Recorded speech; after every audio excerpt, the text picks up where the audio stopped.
Halo semua, halo teman-teman. Ya, ternyata yang pembahasan paralel dan asing ini bahkan sampai ke bagian 4. Tapi ini karena alasan yang sangat masuk akal ya teman-teman. Jujur saya sangat senang, sangat bahagia. Walaupun itu ada komentar cuma satu, tapi itu menunjukkan alhamdulillah video saya ada yang ngelihat sepertinya sampai habis. Tapi sebelumnya perkenalkan, nama saya Irian Kusamawardono dan Anda sedang melihat salah satu episode dan rangkaian episode dari seri tutorial belajar.net mulai dari .NET 9. Jadi kita mempelajari .NET dalam bahasa Indonesia dan saya cenderung memakai model candid dalam arti waktu kita mencoba beberapa materi, kalau ada sesuatu yang aneh-aneh, ada sesuatu nggak jalan, bisa jadi saya ada yang miss karena scope dari topiknya itu kalau luas sekali ya. Ya, kita coba jabarkan bareng-bareng, kita coba jawab bareng-bareng, dan kita coba apakah itu memang begitu secara idiomatik ya. Idiomatik maksudnya kayak ya sudah seperti itu konteksnya, atau mungkin secara sintaksnya tidak seperti itu, atau mungkin ada best practice-nya. Tentunya itu memang akan ada kecenderungan memakan waktu lebih dari setengah jam untuk satu bahasan, atau bahkan dalam beberapa bagian kalau sudah lumayan kompleks seperti paralel dan asinkronus ini. Dan di video kali ini, karena ada yang kasih feedback di bagian 2 dari paralel asing ini, yaitu bagian yang dimana saya mendemokan paralel dan asing ini di WinForms ya teman-teman, di WinForms. Dan kita akan coba kembali ke episode yang itu. Saya sudah siapkan, jadi saya sudah siapkan, saya berhenti di video di bagian 2 yang ada exception-nya. Sekaligus saya akan mencoba menjawab feedback-nya. Karena terkait dengan ada error atau exception pada saat kita jalankan skenario yang ada task when all. Apakah itu seperti yang kita lihat di feedback-nya, atau apakah ada hal lain? Ataukah kita harus mencoba hal lain pula? Misalnya hal lain pula dalam hal ini adalah untuk menjaga supaya konkursinya tetap terjaga. Mungkin teman-teman ada yang pernah lihat atau baca feedbacknya, oh pakai log, boleh, nanti kita akan lihat bagaimana. Dan saya juga sudah menjawab di situ juga. Dan tentunya ini menurut saya sih sangat menarik. Sangat menarik dalam hal apa? Itu adalah kasus yang belum tentu karena paralel dan asinkronus ya teman-teman. Kenapa begitu? Saya sudah coba debug dari segi source code-nya, walaupun tidak sampai ke dalam sekali. Ini membuktikan sepertinya ada sesuatu yang menurut saya sekali lagi bukan karena masalah konkurensi semata atau masalah race. Race itu maksudnya kayak ada lomba-lomba, yang satu membaca ini array-nya atau list-nya itu elemennya segini, yang satunya lagi dia mencoba untuk menambahkan dan tabrakan. Ada kayak apa ya, kalau orang umum tuh bilangnya tuh kayak semacam lomba-lomba gitu, balapan gitu ya. Nah, itu makanya dibilangnya race. Kalau balapan ya akhirnya kan kayak tanda kutip itu rebutan ya. Oke, nggak usah terlalu lama. Nanti kita demokan di Visual Studio. Dan sebelumnya kita melangkah dulu ke slide berikutnya ya teman-teman. Seperti biasa, kalau ingin tahu tentang saya, detailnya ada di About Iriawan. Ada di landing page-nya channel ini, Visual Studio untuk developer Indonesia.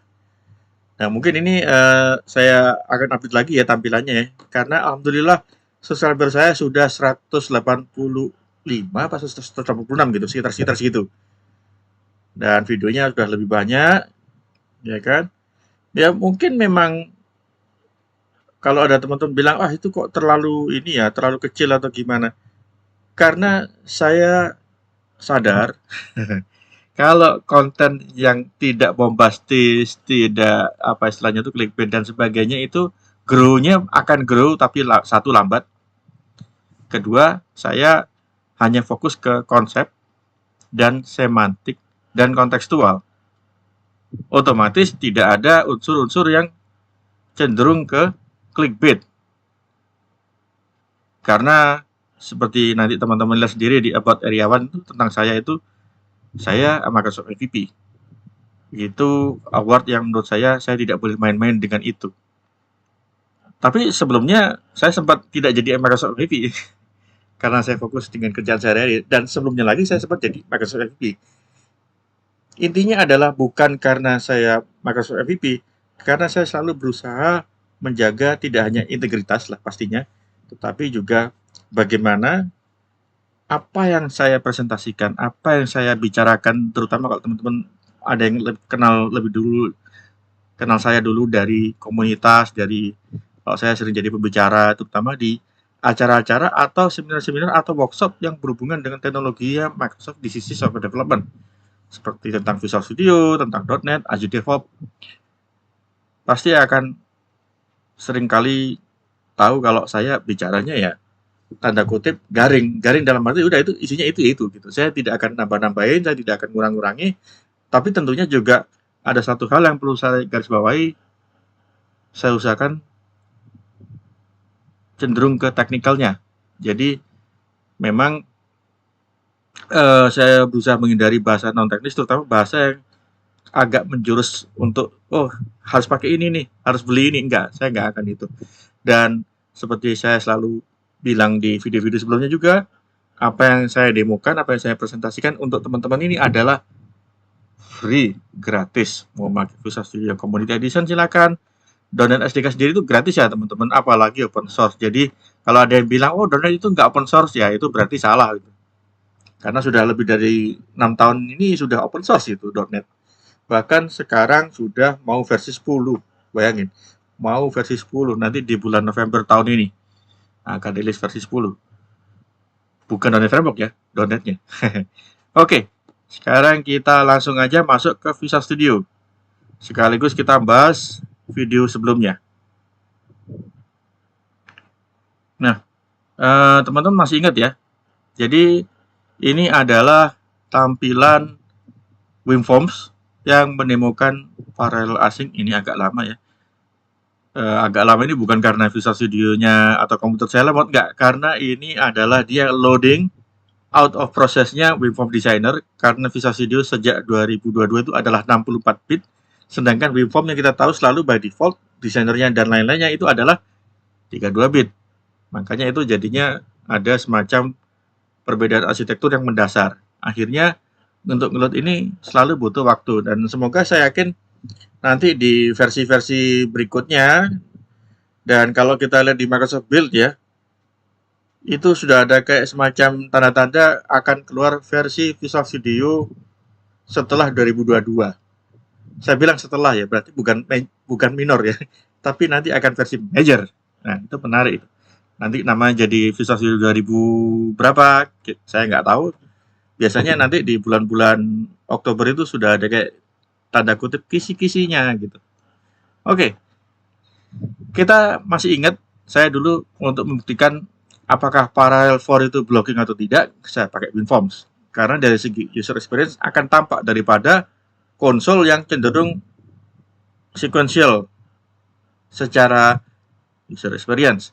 Kalau ini kita lihat, kalau kita panggil Parallel 4, si current time-nya itu akan blocking, yang lainnya tidak blocking. Tetapi pada saat saya menemukan ini di video itu ya, ada kasus di mana waktu task went all ini saya klik, dia kadang error, kadang enggak. Saya coba lagi, nggak kejadian. Saya coba lagi, nggak kejadian. Saya coba lagi, nggak kejadian. Dan waktu itu saya bilang, ini adalah utang saya, di mana saya akan mencoba, belum tentu saya bisa menyelesaikan itu. Saya minimal harus tahu masalahnya di mana. Ya, tentunya mengharuskan saya untuk tidak hanya melihat dia berhenti exception di mana, tetapi juga mencoba memahami source code-nya.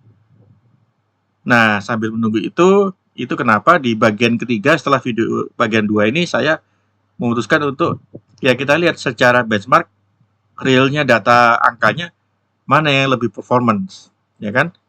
Dan sudah kita jawab kalau paralel itu belum tentu paling kenceng.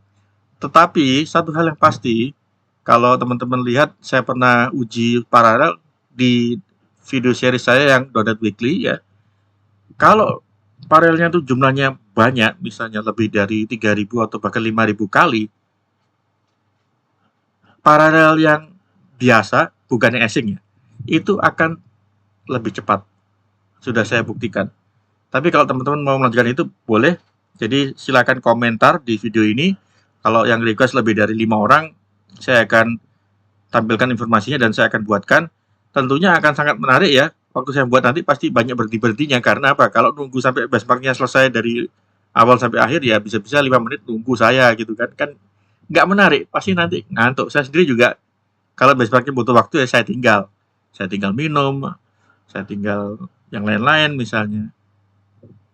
Saya tinggal telepon atau ngobrol sama istri saya, atau ngapain lah, mungkin mainan di handphone ya. Tapi mainan di handphone juga kadang-kadang boring juga, terus kadang-kadang baterai habis gitu kan.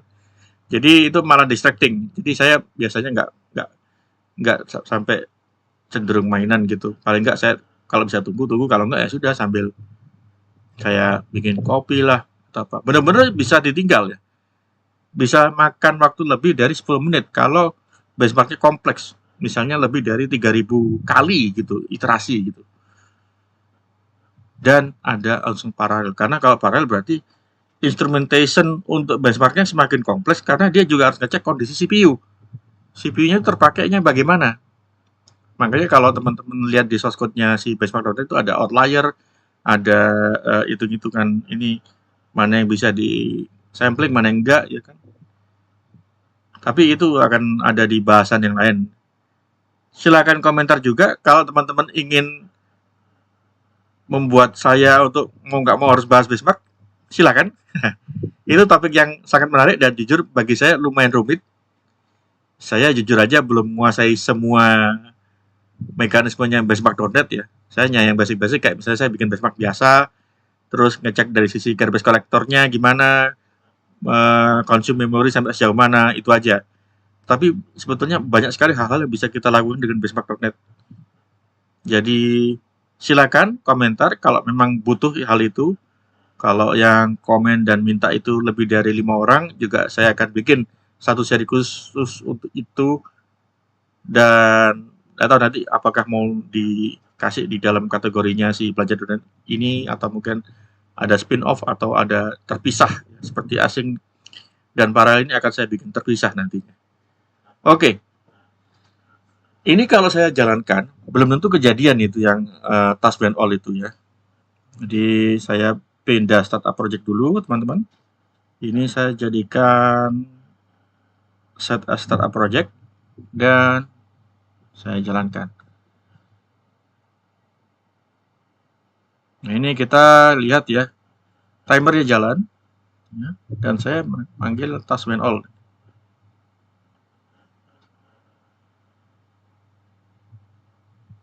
Nah, nggak terjadi apa-apa. Panggil lagi task ban all.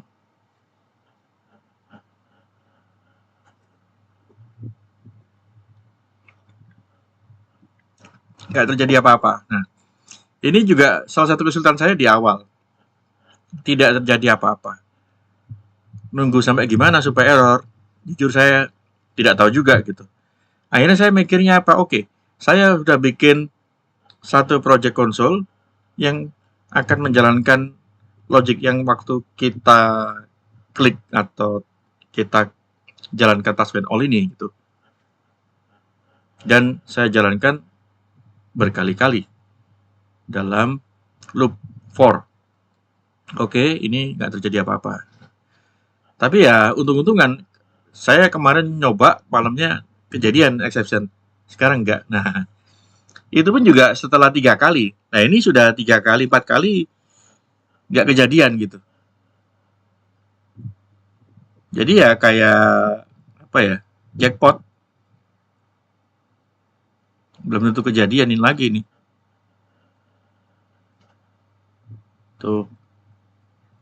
Dan kumpulan atau collection yang digunakan untuk nyimpen hasil ini adalah scope-nya di dalam metode ini aja ya teman-teman. Jadi kalau kita lihat code-nya lagi ya, ya ini view code. Nah ini. Jadi saya waktu klik ini selalu itu koleksinya ada new. Jadi selalu di new, selalu dalam kondisi fresh teman-teman. Tidak dalam kondisi dipakai berkali-kali gitu. Enggak. Ini untuk menjaga objektivitas dan menjaga stabilitas testingnya gitu. Jadi tidak pernah dipakai di luar skopnya si btn await taskban underscore click ini gitu. Nah ini kan dia setiap kali jalankan dia akan for each dari hasil proses iterate for ini ditaruh di variable iteration result, dan dari sini ada for each yang dia memasukkan atau tanda kutip itu mengcopy semua elemennya si random result ini ke dalam iteration kebalik ya. Oh ya betul. Iteration result ini elemennya dimasukin ke dalam random result satu persatu. Jadi ini seharusnya aman. Karena pada saat kita add di list, dia akan otomatis menambah kapasitasnya plus 1. Ya, plus 1. Nah, waktu itu ada error. Ini karena saya nggak tahu, ini saya nggak bisa merepro ya. Langsung aja kita ke videonya. Saya udah siapin ini pakai Firefox. Nah, errornya adalah, atau exception-nya adalah system.argument_exception, di mana ini ada keterangannya source array was not long enough. Check the source index length and array lower bounds. Nah, waktu itu stack trace-nya dia berhenti di array.copy_impl, di mana parameternya ini ya, ada source array, terus in source index, dan berikutnya ini ada array juga gitu. Kalau kita settingan Visual Studio biasa-biasa aja, tentunya tidak akan nongol seperti ini. Jadi kita juga sambil memastikan ya settingannya supaya teman-teman bisa melakukan hal yang sama dengan apa yang saya lakukan ya. Ini saya kembalikan supaya tidak full screen dulu. Nah, di sini itu ada settingan ya. Ini karena saya nggak bisa reproduce lagi, dia nggak exception ya teman-teman. Jadi ya apa ya, tanda kutip itu untung-untungan. Nah ini selalu berhasil nih sekarang nih ya. Ini agak lama. Oke, ini selalu berhasil. Coba lagi. Nah ini karena asynchronous ya, jadi timernya tetap jalan teman-teman. Dia tidak blocking. Oke. Nah itu membuat saya sempat pusing dalam arti apa? Gimana cara mereproduksi ini gitu. Akhirnya saya mikir udahlah, saya bikin konsol. Tetapi di sisi lain saya perlu memastikan untuk benar itu pasti kejadian atau tidak. Nah, pada saat itu tentunya settingannya Visual Studio harus kita perhatikan. Nah, untuk supaya dia menampilkan structure-nya itu bisa kelihatan seperti itu, kita masuk option. Ini tampilan kalau saya pakai general ya, teman-teman. Jadi kalau kita lihat di sini, saya waktu install itu saya pakai settingan yang general. Kalau teman-teman suka, oh saya pakai Visual C# atau Visual Basic atau apa ya terserah. Tapi nanti akan mempengaruhi letak menu-menu yang di atas itu berubah. Jadi saya pakai settingannya general. Jadi saya nggak mau teman-teman mau punya setting sendiri itu tiba-tiba komplain ke saya, Pak itu kok beda ya, saya nggak nemu. Apakah settingannya teman-teman udah general atau tidak gitu. Supaya apa? Supaya saya bisa menyampaikan hal yang sama dan konsisten di mata teman-teman yang lebih umum. Karena Visual Studio itu tidak hanya saya pakai untuk saya coding di .NET kayak C# gitu, tapi saya pakai untuk coding JavaScript, saya pakai untuk coding misalnya kalau teman-teman tahu PowerShell, bahkan saya pakai untuk coding Python. Walaupun saya bisa dibilang belajar Python itu baru 3-4 tahun terakhir ini ya teman-teman. Jadi saya nggak berani dibilang saya nggak berani bilang saya mahir sekali, nggak. Tapi saya berani bilang saya sudah mulai terbiasa pakai Python. Minimal di sisi Python secara umum dari sisi data engineering dan dari sisi statistik untuk AI. Bukan untuk bikin generatif AI-nya, tapi statistiknya. Kayak misalnya dari sisi bagaimana menghandle data-data vektornya dan lain-lain. Dan alhamdulillah nanti di .NET 10 kita akan dapat suatu extension-nya AI, Microsoft.extension.ai. Di situ ada banyak library untuk mendukung infrastruktur yang berhubungan dengan data-data atau pengolahan di data-data untuk AI, seperti vektor data dan sebagainya. Bukan hitung-hitungan matematika vektor ya. Kalau itu kan yang AVX, SSI dan sebagainya. Itu sudah ada bahkan sebelum .NET 8 sudah bisa kita nikmati. Oke.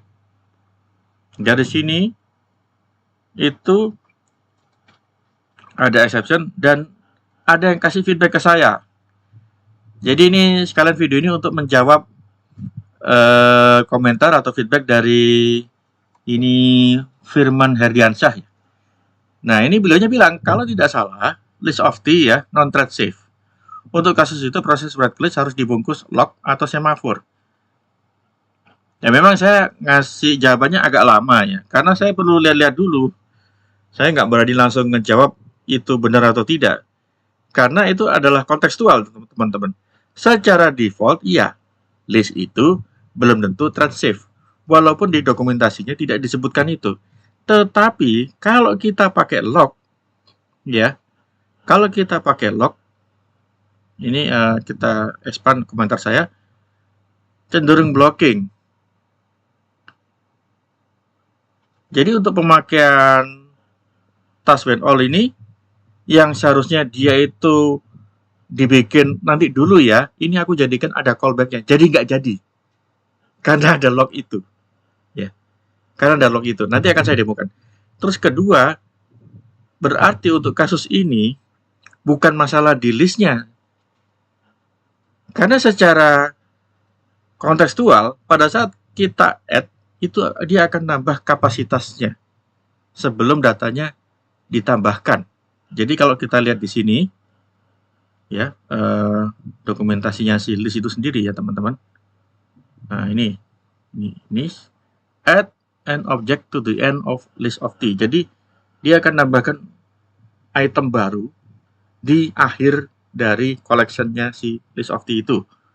Ini kalau saya tekan F1, kita ke learn.microsoft.com, kita lihat dokumentasinya list of T ya teman-teman.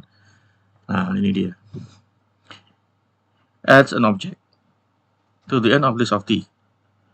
Nah ini value-nya sih bisa 0 untuk tipe-tipe yang T-nya itu adalah kelas. Kalau dia struct nggak bisa 0.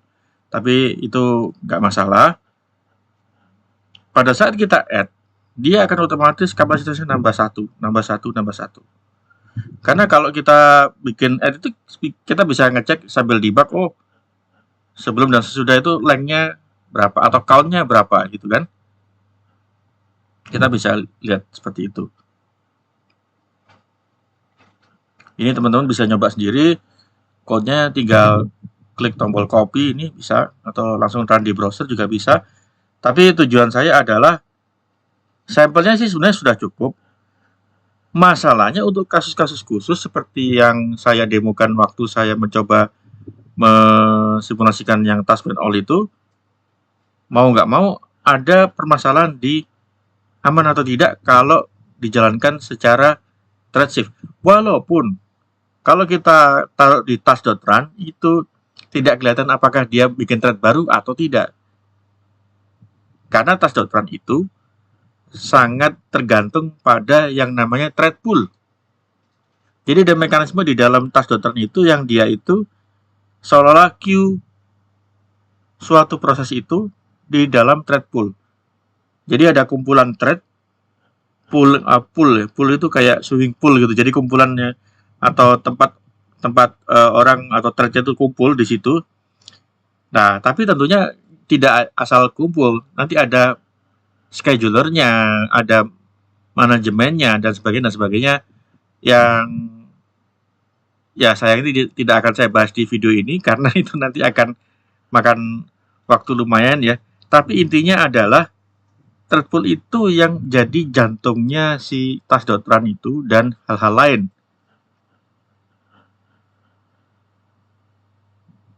Hal-hal lain itu seperti yang kita lihat ada magic-nya ya. Jadi setelah task.run, dia mengembalikan task yang tentunya bisa dijadikan itu asinkronus. Jadi apapun sinkronus kode yang ada di situ, begitu taruh di task.run, bisa di-await. Kita semua sudah coba dan itu selalu sukses. Yang jadi masalah adalah logic di dalam itu. Bisa exception atau tidak. Nah, untuk kasusnya yang di video sebelumnya itu exception. Ini sebentar, ini nggak ada keterangan apakah dia itu kembang kempisnya bagaimana. Nah, remove ini. Tapi kalau kita nyoba jalan ini, teman-teman bisa debug sendiri, dia akan otomatis nambah gitu. Ini the capacity property is displayed, then the add is used to add several item exit, and capacity property is displayed again along with count property bla bla bla. Ini untuk menunjukkan kalau capacity-nya itu sudah ditambahkan atau increase sesuai kebutuhan. Ya, kita lihat ini sekarang di dokumentasinya si properti capacity ini. Capacity ini bisa di-set ya teman-teman. Bisa dibaca dan bisa ditulis read write-nya. Makanya ini ada getter, ada setter. Nah, hati-hati kalau memakai properti ini ya, teman-teman. Karena kalau kita lihat di sini capacity ini tipenya integer. Jadi secara intent atau secara kontekstual ya dan semantiknya, kapasitas dalam list itu nggak bisa lebih dari max value-nya sih integer. Tapi ya tentunya nggak bisa minus ya teman-teman. Nah, satu hal lagi yang perlu kita cek ya, capacity ini kalau kita lihat di implementasinya waktu dia baca dan tulis itu tidak semudah itu teman-teman ya, karena selalu butuh yang namanya pengecekan. Tidak hanya ngecek apakah value-nya itu valid, yaitu tidak boleh lebih dari int ya, tapi juga banyak hal yang terjadi sebetulnya. Itu kenapa saya butuh waktu untuk menjawab ini ya, karena saya juga harus bisa menunjukkan ke teman-teman apa yang terjadi. Tapi sebelumnya saya harus bisa mereproduce. Nah, oke, sekarang kita kembali ke Visual Studio. Saya udah siapkan itu project kecil, konsol ya. Nah, ini ada diskusi test array exception di task when all ya. Mungkin ini namanya terlalu panjang, tapi intinya itu menunjukkan kalau skenario yang di WinForms pada saat itu ya, tas ini sama, cuma saya sederhanakan, jadi saya hilangkan yang debug write, console write itu, dan saya bikin dua, ya satu tanpa log, ya, yang ini pakai log, untuk menjawab apakah benar ini solusi optimal atau tidak. Nah, tentunya kita jawab apa yang menjadi repro yang paling sederhana di sisi logik yang sebelumnya, ya. Jadi yang ini metodenya proses iterate for, dan ini adalah metode yang mensimulasikan task.whenAll. Kalau kita lihat di programnya sudah saya modif ya teman-teman. Jadi tidak static void lagi, tetapi static async task main, supaya saya bisa await metode-metode yang asinkronus. Oke. Karena kalau ada ini berarti ini harus async task. Sudah tidak bisa async void, kecuali kalau untuk WinForms ya. Tapi ini kan ini bukan WinForms. Karena WinForms itu sudah butuh yang signature-nya dia selalu void untuk semua event handler. Nggak bisa task. Jadi tidak ada kembalian task itu. Kenapa dia masih boleh async void? Secara umum async void itu jangan dipakai ya teman-teman. Saya udah bahas itu sebelum-sebelumnya. Teman-teman bisa lihat di guidance-nya David Fowler tentang asynchronous. Cuma yang di guidance itu dia tidak menyebutkan. Dia bilang tidak boleh pakai async void, tetapi harusnya ada kasus-kasus khusus atau perkecualian. Nah, itu yang harus dia sebutkan. Mungkin nanti kalau saya sempat, saya akan bikin guidance sendiri, tentunya berdasarkan guidance-nya si David Fowler, tapi juga saya akan tambahkan addendum yang menunjukkan dan mengingatkan kita bahwa tidak semua yang ada di guidance itu bisa kita ikuti mentah-mentah gitu, nggak bisa. Jadi ada kasus-kasus khusus. Tidak hanya untuk WinForms tapi juga WPF, WPF, Windows Presentation Foundation, butuh yang namanya async void. Oke, kita kembali lagi ke sini, dan ini adalah for yang sederhana untuk menjalankan si task when all ini berkali-kali supaya kemungkinan untuk exception akan tampil supaya kejadian gitu. Jadi saya tidak manual klik-klik di WinForms yang sebelumnya. Dan ini selalu bisa reproduce ya teman-teman. Oke, kita lihat, saya perlu change dulu set as status project-nya, saya ganti ke konsol ini teman-teman. Dan ini saya pakai debug ya. Terus kita jalankan. Ini saya di sini catch exception ya. Nanti saya akan debug ini tentu saja. Yang penting adalah dengan saya catch exception ini supaya menunjukkan kalau memang akan ada kemungkinan terjadi kalau kita iterasinya lebih dari 10 kali gitu. Ini di sini 50 kali ya, karena 1 sampai 50. Oke, kita jalankan.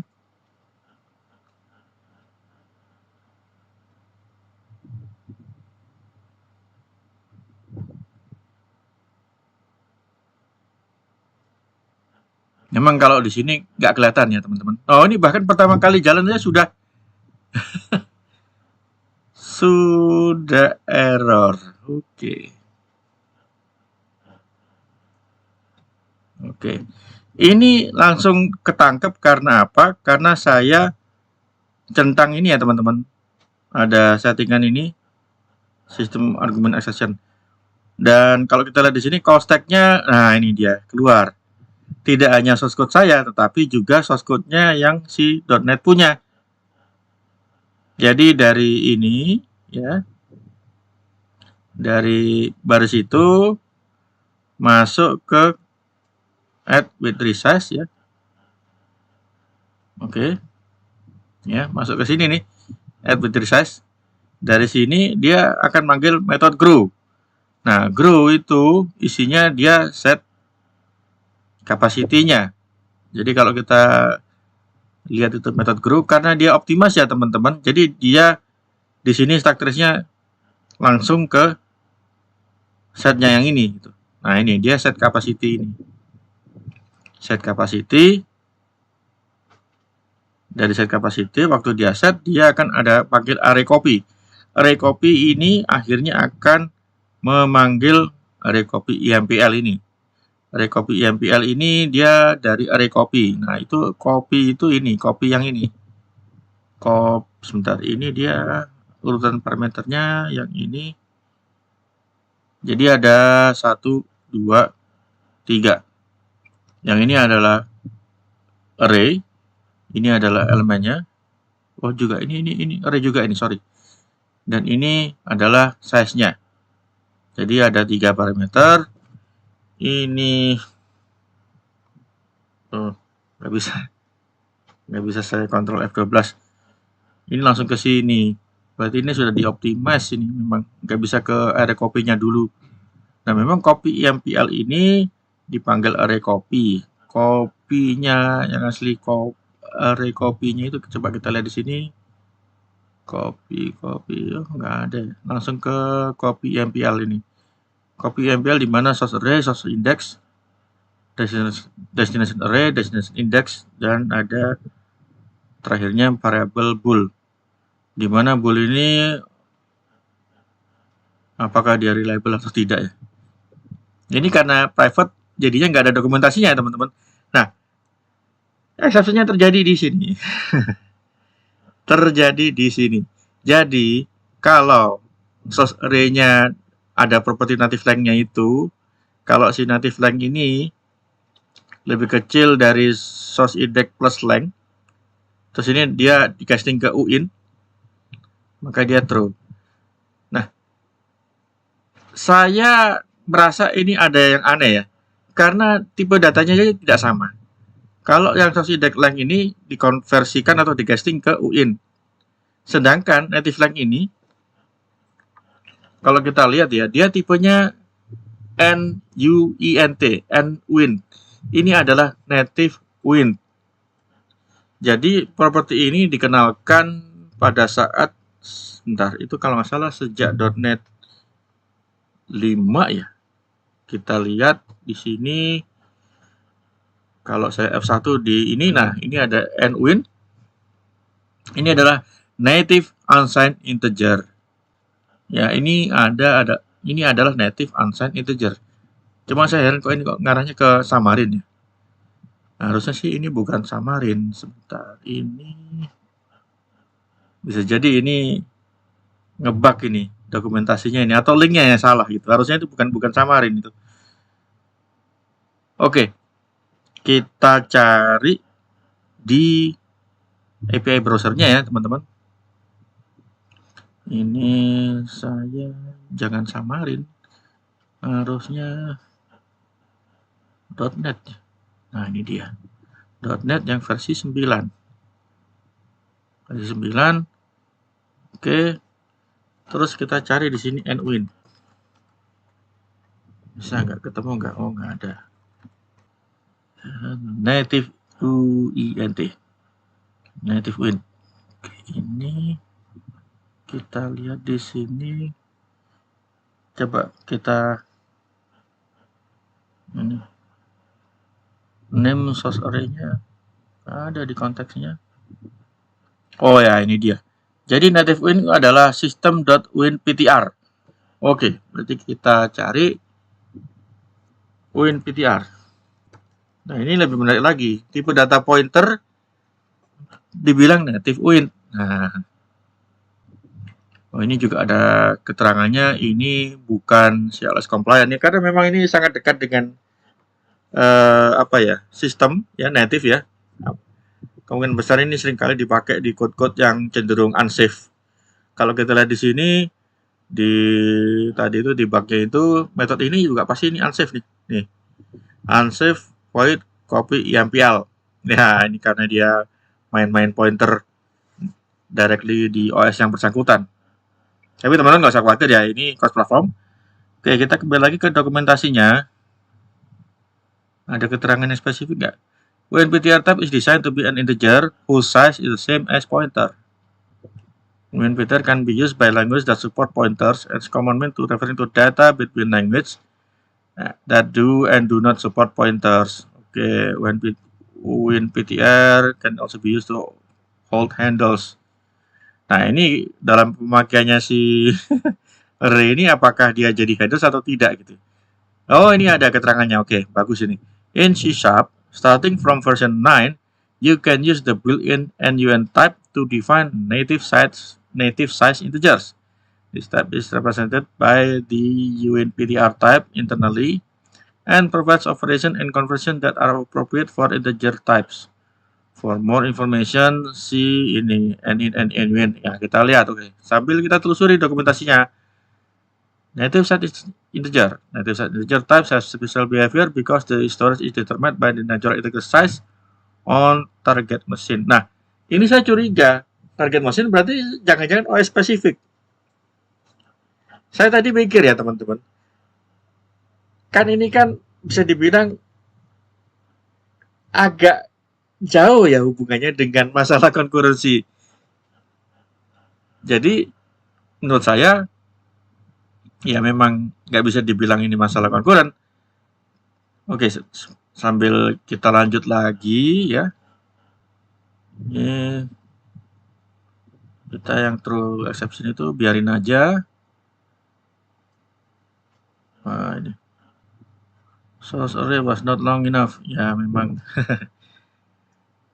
Kalau gitu, oh ini ada bagus, ini ada waiting for async operation. Oke, double klik, kita double klik, bisa nggak ini call stack yang kita lihat?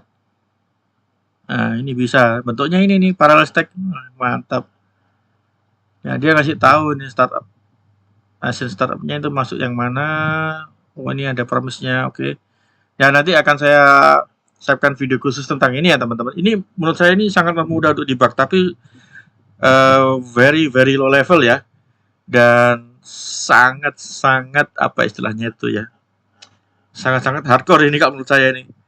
Tapi saya udah sering pakai ini sekitar 4 tahun terakhir. Walaupun sayangnya di kerjaan saya jarang dipakai, jadi saya pakai buat saya sendiri. Ya ngapain ya ada fasilitas bagus nggak dipakai ya, tapi ya sudahlah. Oke, ini ya ini kelihatan. Saya mau lanjutkan dulu. Oke, dan daripada dia selalu berhenti-berhenti terus, di exception settingnya ini sistem argumen exceptionnya saya hapus dulu centangnya, kita continue aja. Nah, ini. Jadi tidak semua ya teman-teman, tidak semua iterasinya itu ada exceptionnya. Oke, kalau kita bikin lebih jelas lagi, saya akan stop ini ya.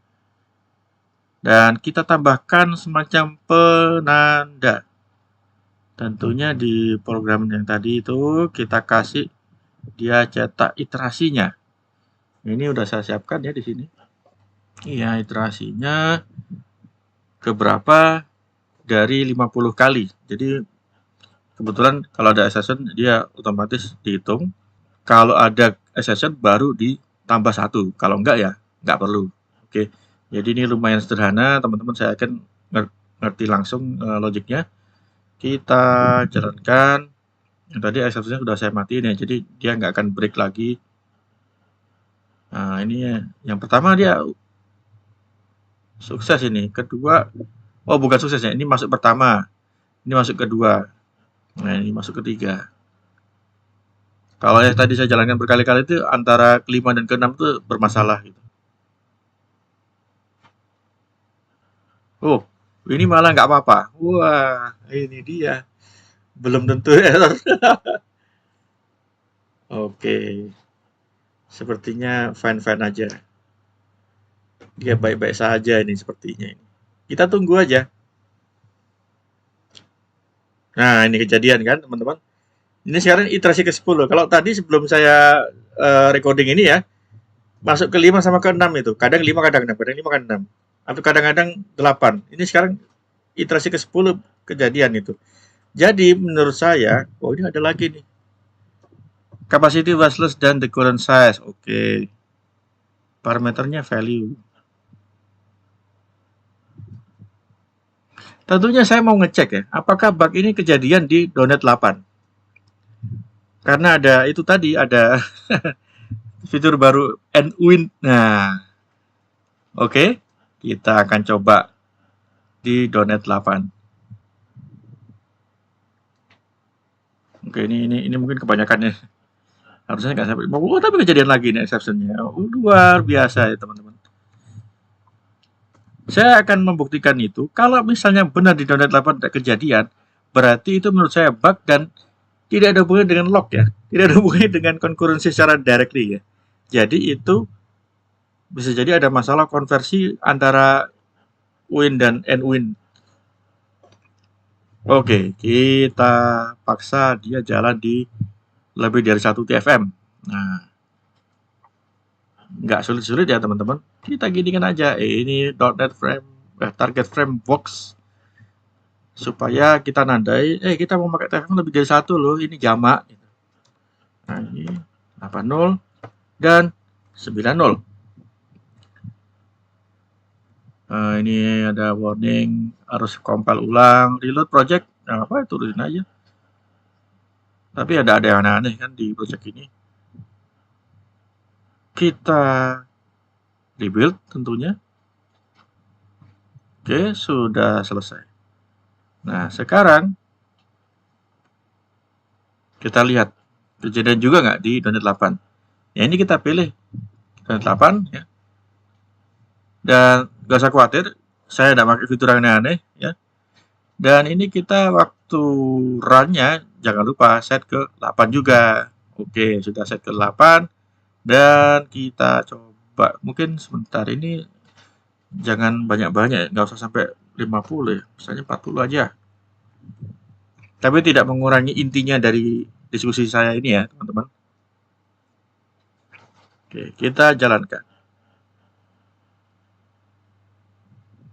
Ini sebagai .NET 8. Masalah performance menurut saya itu 11-12 ya, karena code-nya itu Saya lihat tuh, oh kejadian juga, hampir sama. Parameter source array. Ya, source array was not enough. Padahal exception ini menurut saya tetap nggak masuk akal karena ekspektasi saya kalau saya tambahkan itu namanya capacity itu akan otomatis ditambah gitu. Either memang itu terkait dengan sesuatu yang tidak dipikirkan sebelumnya karena masalah concurrency atau yang lain kita nggak tahu.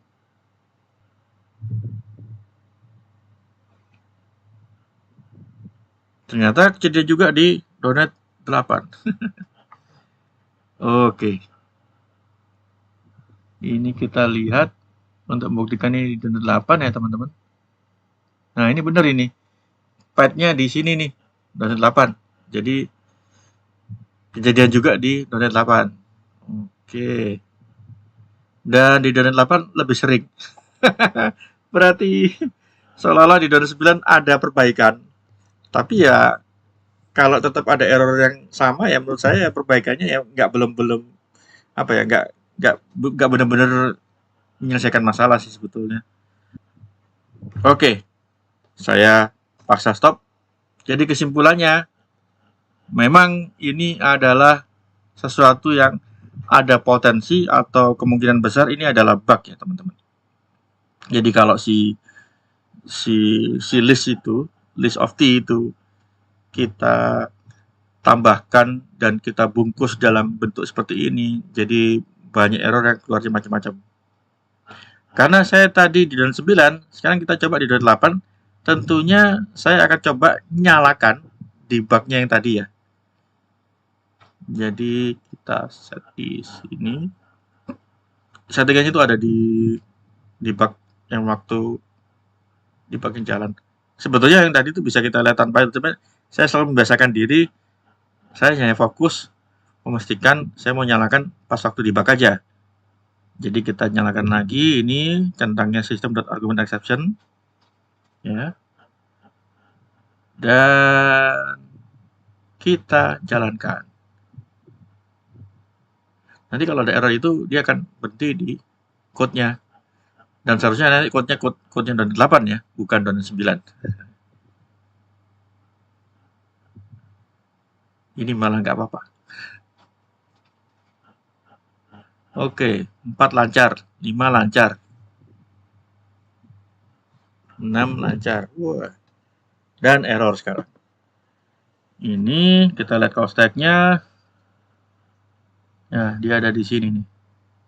Dan dia akan download source code ya, karena sebelumnya sepertinya dia nggak ada karena saya kan yang tadi .NET 9, ini .NET 8. Apa ini? More option. More option. Oh, ini sudah ada simbol server. Kalau ini bahasa mesin. Nah, ini kayak gini-gini. Jadi bukan disassembly. Kalau ini saya terus. Oh, alhamdulillah dia download debug simbolnya. Nah, ini kelihatan ini. Jadi ini adalah Core yang versi .NET 8 ya teman-teman. Yang ini .NET 9. Nah, teman-teman lihat ya. Beda ya source code-nya ya teman-teman. Ini ada pengecekan native lang. Ya, ini juga ya. Berarti sudah ada sejak .NET 8 ya. Source array was not long enough. Oh, tapi ini di baris 44, baris 60. Oh. Ada perubahan apa ini? Nggak ada perubahan yang signifikan.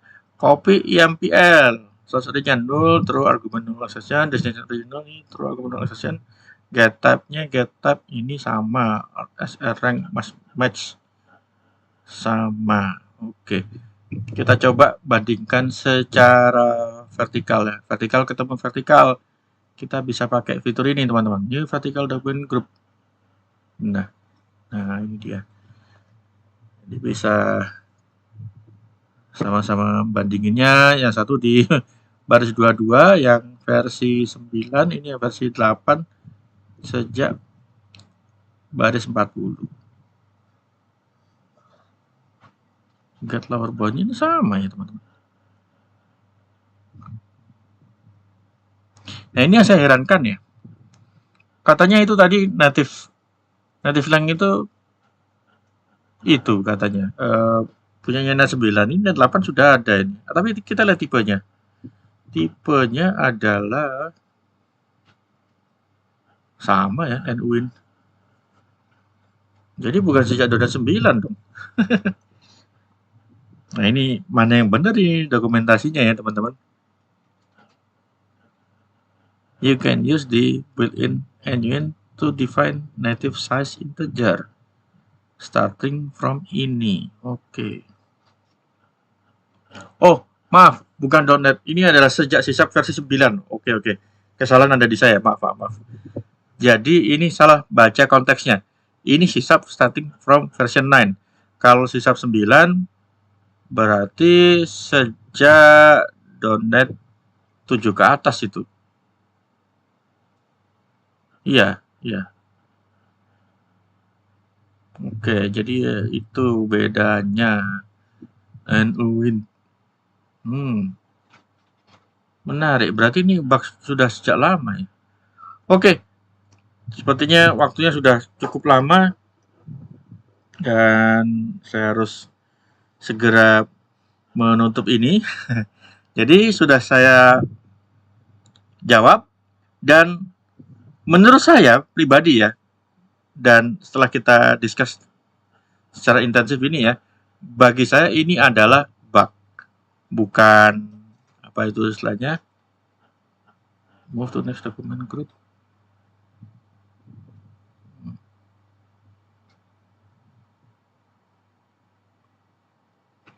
Bukan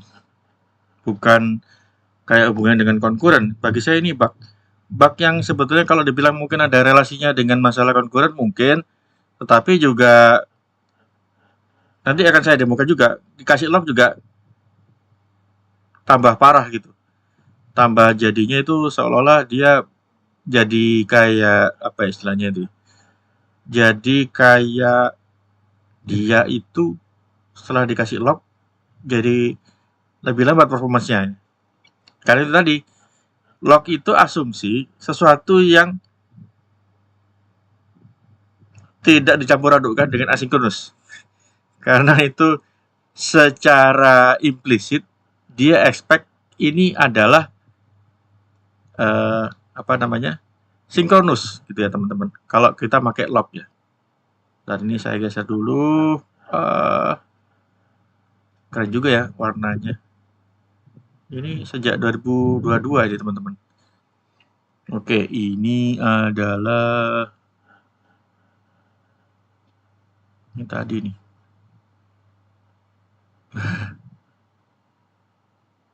Nggak tahu ini source yang mana ini.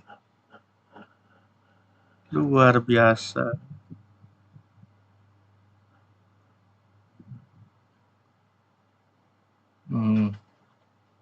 Oke lah, nanti teman-teman bisa debug. Tapi intinya menurut saya ini satu, ini ada possible bug ya.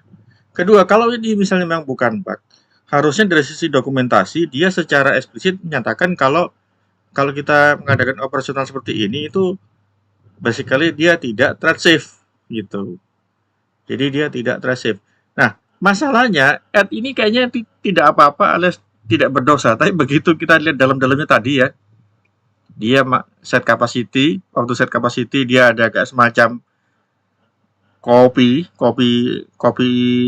collectionnya, copy anggotanya itu, dan itu menurut saya itu agak bermasalah karena copy IMPL-nya itu sendiri menurut saya tidak thread safe.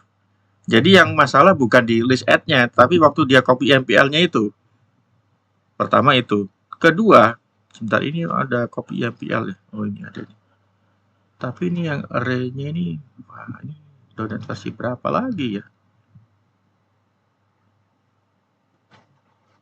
Jujur ini saya agak-agak susah untuk membedakan ini .NET versi berapa. Ya, mesti harus debug lagi sih. Oh, ini sebentar, ini versi 4.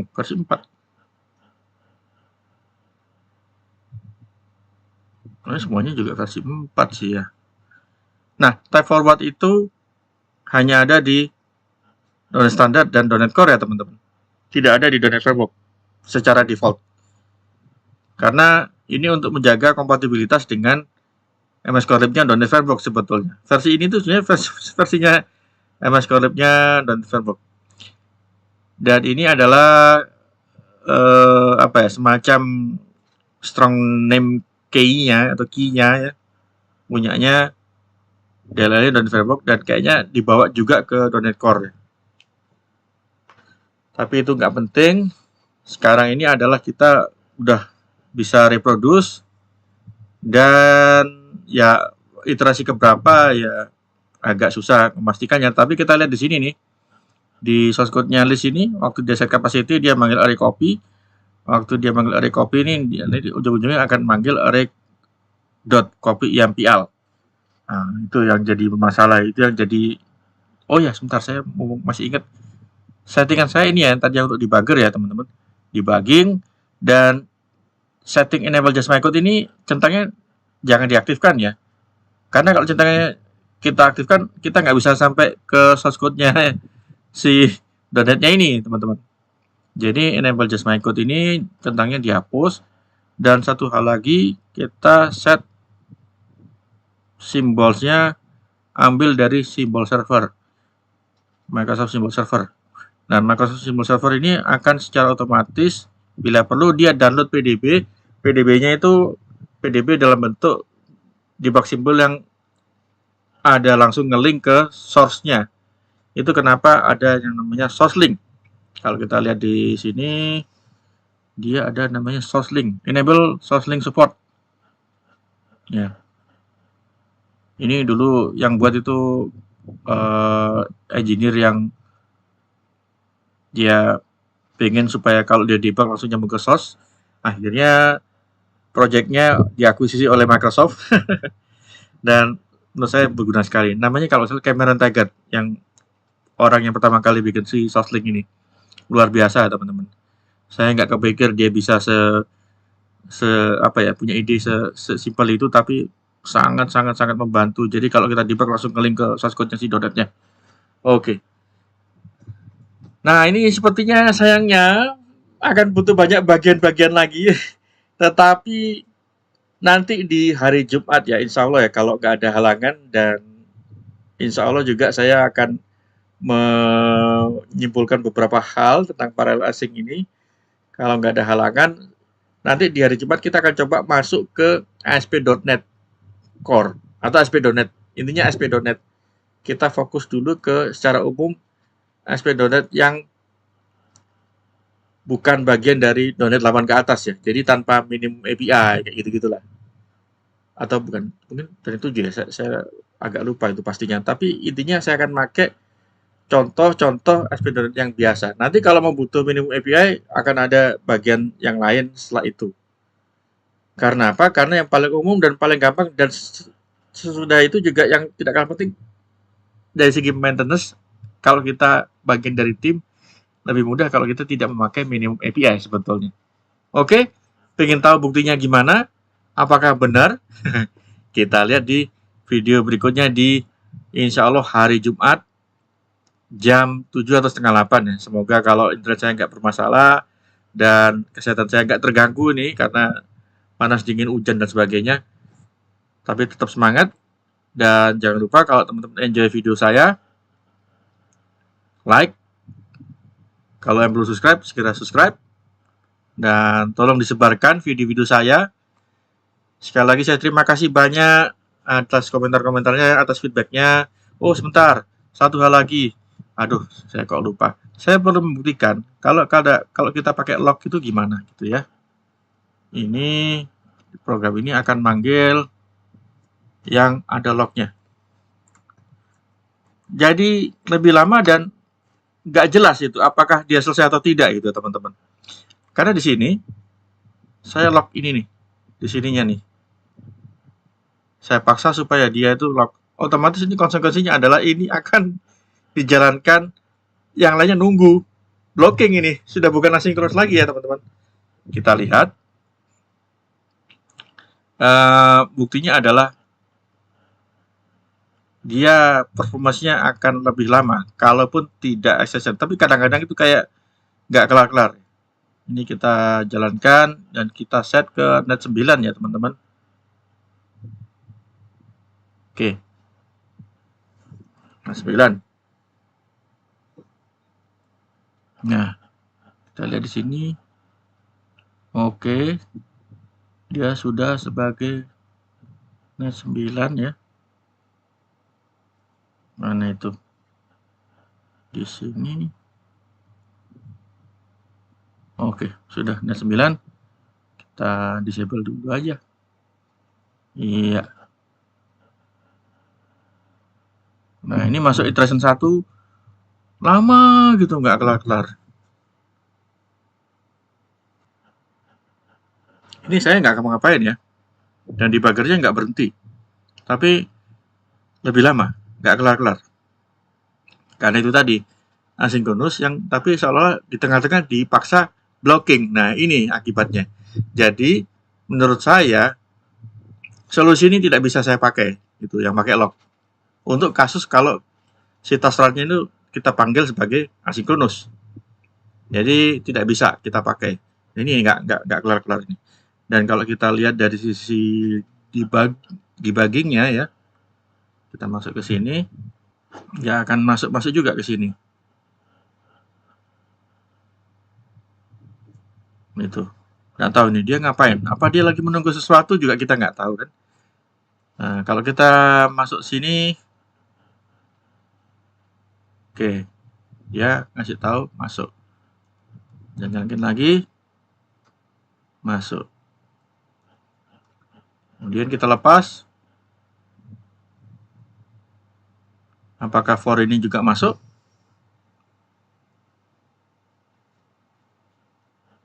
Oke, masuk. Kita lepas. Oh, akhirnya kelar. Jadi lebih lama. Kalau tadi itu sempat nggak kelar-kelar itu. Kesimpulannya tidak bisa kita pakai lock. Udah pasti. Teman-teman silahkan coba. Setelah ini code-nya akan saya push ya ke repo saya. Oke. Jadi alhamdulillah sudah saya jawab feedbacknya. Terima kasih Mas siapa tadi? Terima kasih Mas Firman Herdiansah. Feedback Anda luar biasa. Ini membuktikan ya kalau Anda sudah melihat video saya. Pasti kalau ngomong kayak gini berarti lumayan sampai habis ini. Saya yakin itu. Positif. Jadi ini yang saya harap teman-teman. Anda lihat video saya sampai habis dan Anda kasih saya feedback, Anda kritik, boleh silakan. Pak, pakai traces aja, pakai ini, boleh, silakan. Karena saya selalu selamat datang ke diskusi yang konstruktif dan tentunya masih dalam tataran .NET. Ya, ada komen-komen yang tidak hubungannya dengan .NET ya, mohon maaf, either nanti saya hapus atau saya biarkan, tapi nggak akan saya jawab gitu. Karena kita ikut diskusinya .NET, ya kita bahasnya .NET. Saya tidak bisa melebar ke yang lain-lain. Kecuali yang news update ya, kan news update itu bisa saya bahas .NET, bisa saya bahas Azure DevOps, saya bisa bahas GitHub Copilot dan lain-lain, tentunya teknologinya dan ekosistemnya Visual Studio. Jadi jangan bahas IDE yang lain ya teman-teman. Oke, saya lagi, Anda enjoy, like, kalian baru subscribe, silahkan subscribe ya. Dari yang sudah subscribe, alhamdulillah terima kasih. Dan tolong di-share ke teman-teman yang lain. Bagi-bagilah. Ini loh ada video. Dan yang bikin video ini orangnya luar biasa. Kalau salah langsung ketahuan ya nggak apa-apa. Karena kita di sini semua belajar. Saya juga belajar. Saya nggak pernah berhenti belajar juga. Saya akui kalau misalnya memang ada yang salah, ada yang kurang. Kayak tadi itu salah versinya itu konteksnya. Nggak apa-apa. Karena memang style saya begini. Dan saya senang kalau ada feedback. Dan alhamdulillah subscription saya subscriber sudah mulai banyak. Ini ada sekarang ini posisinya 186 subscriber. Alhamdulillah. Tetap semangat dan jangan lupa coding itu bahagia dan kita kejar subscriber 500. Mungkin kalau bisa akhir Juli ini. Oh, terima kasih banyak kalau bisa. Karena saya lihat itu pertambahannya sudah mulai meningkat rate-nya, percepatannya. Tapi kalau misalnya sampai Desember saya juga tetap alhamdulillah. Karena tetap nambah subscriber itu bagi saya sudah syukur banyak yang lihat, banyak yang apa istilahnya itu mulai lihat sampai habis juga, ya kan? Oke, terima kasih atas perhatiannya. Sampai jumpa di video berikutnya, insya Allah nanti hari Jumat. Dadah.